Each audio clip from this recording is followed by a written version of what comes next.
My name is Scott Wallace, and I am co-chair of the Wallace Global Fund, which is a foundation in Washington, D.C., created by my grandfather, Henry A. Wallace, who was vice president under Franklin Roosevelt in the war years.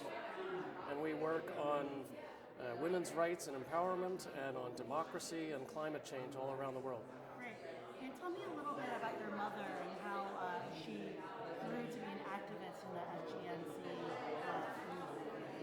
My mother was Gordie Wallace, and she was a Yale-trained doctorate of sociology, and she came into this area of FGMC in the 1970s, and there was nobody else doing any work in this area, and she was just shocked when she got together with Fran Hoskin, who was an original activist, the only activist at the time that I'm aware of, who educated her, took her around to about 30 countries where it's practiced, and turned her into a massive activist promoting reform, but unsure how exactly to do that.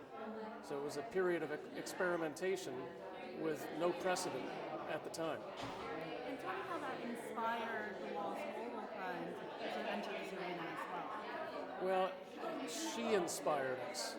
She came from a childhood of some abuse. And so she was very sympathetic with helpless young girls who are forced to go along with something they don't understand. And she felt the pain that these young girls must have felt. And she told me this story late in her life, and that resonates with me, feeling how it resonated with her. And so I'm committed on her behalf to keep up that legacy. I'm very proud of the work that she did that nobody else was doing, and I feel an obligation and an honor to keep doing what she was doing until it's wiped out completely.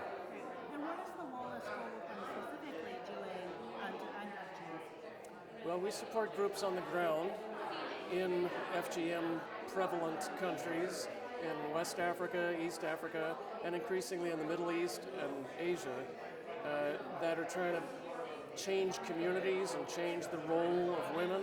And increasingly we learn that a broad-based human rights approach that doesn't just speak to FGMC, but speaks to human rights and the role of women and girls is the most effective way to change the culture around FGMC. So the huge side benefit is that in addressing this small issue, you address much